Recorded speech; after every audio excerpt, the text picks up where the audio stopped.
आखिर क्या है आयतुल्ला अली खामनेई की कहानी। एक मौलवी से कैसे बने ईरान के सुप्रीम लीडर, इजराइल उनको मारना क्यों चाहता है, इजराइल और ईरान का जो युद्ध चल रहा है अभी ये खामनेई पर आकर रुक गया है कि खामनेई की हत्या करके इस युद्ध को समाप्त का क्या भारत से कनेक्शन है। आयतुल्ला खामनेई के पूर्वज मूल रूप से भारत के उत्तर प्रदेश के बाराबंकी जिले के किंतूर गांव से ताल्लुक रखते थे।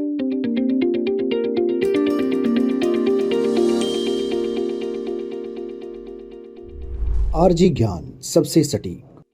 खामनेई कौन है, इजराइल और अमेरिका खामनेई के पीछे क्यों पड़ा है, क्या इसकी हत्या करके इजराइल और ईरान का युद्ध समाप्त हो जाएगा, क्या है खामनेई का मामला, इस वीडियो के माध्यम से मैं आपको बताने वाला हूं। लास्ट तक वीडियो को जरूर देखना है। चैनल पर अगर आप नए हैं तो चैनल को जरूर सब्सक्राइब करना है। तो इस समय जो ईरान और इजराइल का युद्ध चल रहा है वो एक व्यक्ति को लेकर और ज्यादा चर्चा में आ गया है कि अगर खामनेई की मृत्यु हो जाती है तो दोनों देशों के बीच यह युद्ध समाप्त हो जाएगा। डोनाल्ड ट्रंप और ईरान का क्या कनेक्शन है, इजराइल का क्या कनेक्शन है खामनेई से, इसके बारे में हम जानने वाले हैं। आखिर क्या है आयतुल्ला अली खामनेई की कहानी। एक मौलवी से कैसे बने ईरान के सुप्रीम लीडर, इजराइल उनको मारना क्यों चाहता है, क्या कारण है प्यारे भाई, इस वीडियो के माध्यम से हम बताने वाले हैं। तो ईरान के सुप्रीम लीडर खामनेई कहते हैं कि अमेरिका बड़ा शैतान है और इजराइल कैंसर ट्यूमर जिसे काटकर फेंकना जरूरी है।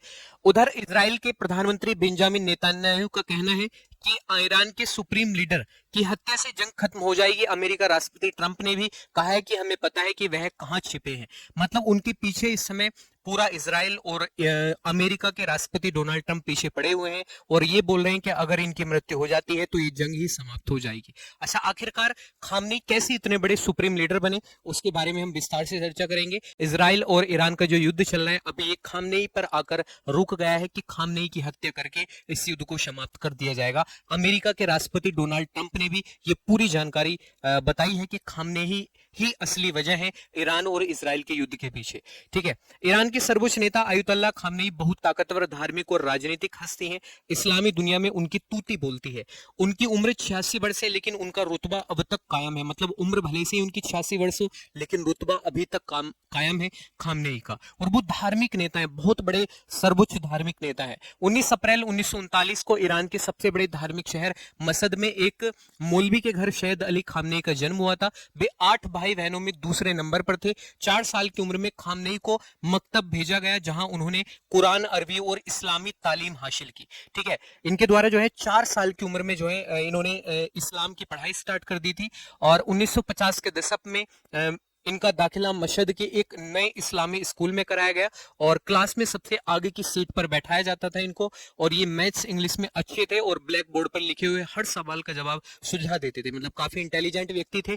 और एक बार स्कूल में प्रोग्राम हुआ जिसमें इन्होंने कुरान की आयतें पढ़कर सुनाई और जिससे इनकी काफी तारीफ हुई। आयतुल्ला अली खामनेई अपनी किताब cell number 14 the autobiography of Ayatollah Khamenei में लिखते हैं। पूरी जानकारी वहीं से ली गई है। ठीक है, जो मैंने यहाँ पर आपको बताई है खामनेई की पुस्तक है, इसमें पूरी जानकारी इन्होंने अपने बारे में लिखी है। इसके बाद वे ईरान की कोम शहर में गए और 11 साल की उम्र में ही मौलवी बन गए। मतलब इतना ज्यादा अपने धर्म से इनको प्यार था कि मात्र 11 साल की उम्र में ही ये मौलवी बन गए थे खामनेई। इसके बाद खामनेई उस दौर के ईरान में बड़े हो रहे थे जब शाह मोहम्मद रजा पहलवी का शासन था। शाह पंथ निरपेक्ष और पश्चिमी विचारों को बढ़ावा देने वाले राजा माने जाते थे। और उस दौर के ईरान में मॉडलिंग फिल्में, नाइट क्लब पार्टीज और वेस्टर्न कपड़े पहनने का चलन बहुत ज्यादा था उस समय ईरान के अंदर। खामनेई बचपन में मौलवियों की पोशाक पहनकर अपने हम उम्र बच्चों के साथ सड़कों पर खेलते थे तो लोग उनका मजाक उड़ाते थे। मतलब जब बचपन में इस तरीके से एक मौलवी के कपड़े पहनकर जब वो खेलते थे तो लोग उनका मजाक उड़ाते थे कि भाई ये क्या करके मानेगा। लेकिन किसी को ये नहीं पता था कि इतने बड़े धार्मिक नेता ईरान के बनेंगे।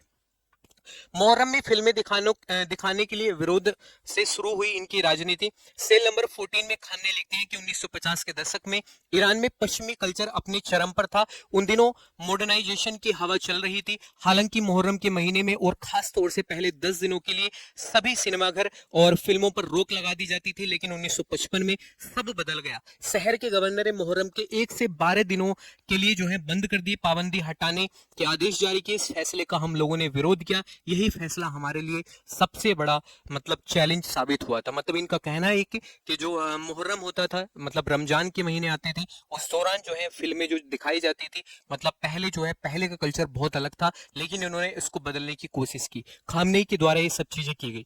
इसके बाद 1960 के दशक में खामनेई पर ईरान के धर्मगुरु रूहुल्लाह खोमेनी का गहरा असर हुआ। इनके ऊपर इनका काफी गहरा असर पड़ा खामनेई के ऊपर। खोमेनी ईरान की शासक की नीति और 1963 में व्हाइट रिवॉल्यूशन के खिलाफ खड़े हो गए, जिसके तहत ईरान को पश्चिमी देशों की तरह डेवलप करना था, मतलब पश्चिमी देशों की तरह ईरान को बनाना था। खोमेनी को लगता था कि यह इस्लाम और ईरानी संस्कृति के खिलाफ है। इस्लाम और राजनीति को अलग नहीं किया जा सकता और देश में विलायते फकीह यानी इस्लामी धर्म गुरुओं का शासन लाने की बात कही।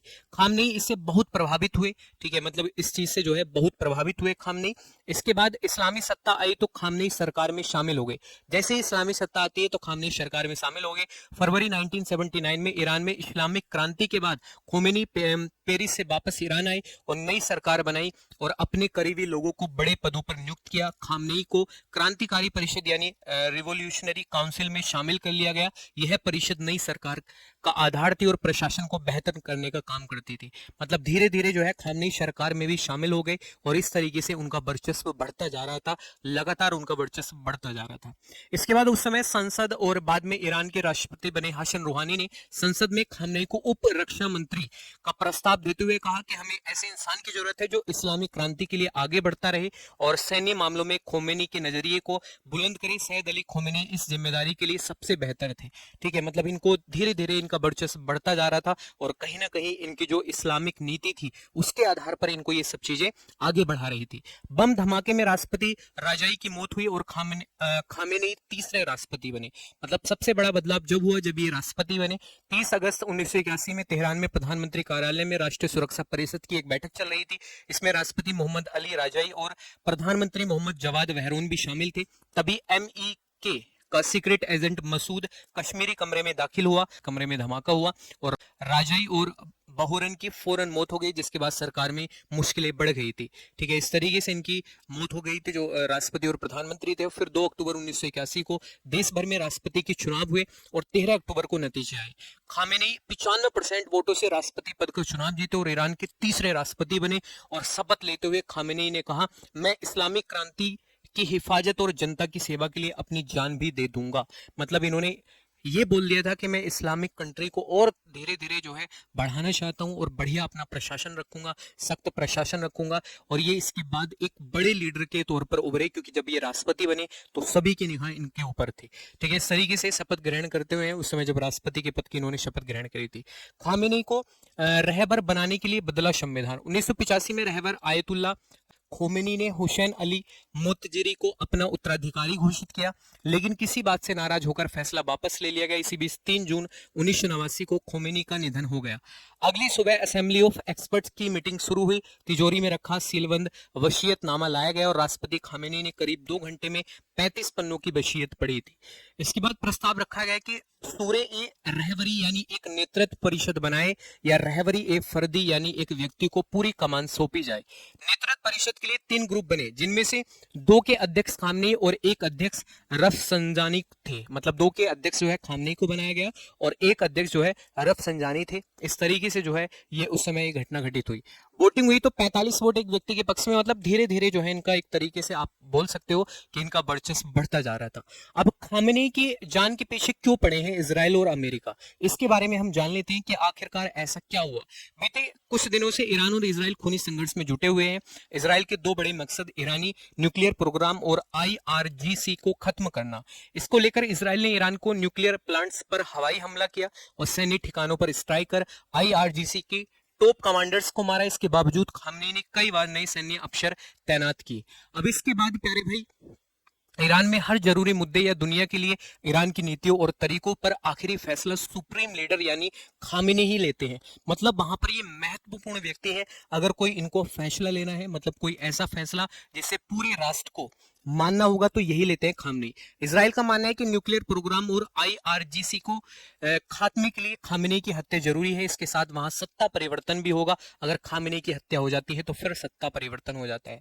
और इसको लेकर जो है जो ईरान में सत्ता परिवर्तन होता है तो इस्लामिक क्रांति के बाद इस छोड़कर भागे ईरान के पूर्व शाह के बेटे रजा पहलवी अपने पिता की गद्दी पर दावा कर सकते हैं। ये भी चाहते हैं कि खामनेई की मृत्यु हो, और वो भी अमेरिका में उन्होंने ईरान पर हो रही इजराइल हमलों का समर्थन किया है। मतलब ये चाहते हैं जैसे ही सत्ता परिवर्तन होगा तो ये वहां जाकर जो है गद्दी संभाल लेंगे। नवंबर 2024 में ट्रंप के चुनाव जीतने के बाद रजा पहलवी ने एक इंटरव्यू में कहा था कि ईरान में लोकतांत्रिक सत्ता वापस आनी चाहिए जो पश्चिम देशों के साथ समृद्ध होगा, इजराइल के शांतिपूर्ण रिश्ते रखेगा और अपने पड़ोसियों से दोस्ती करेगा।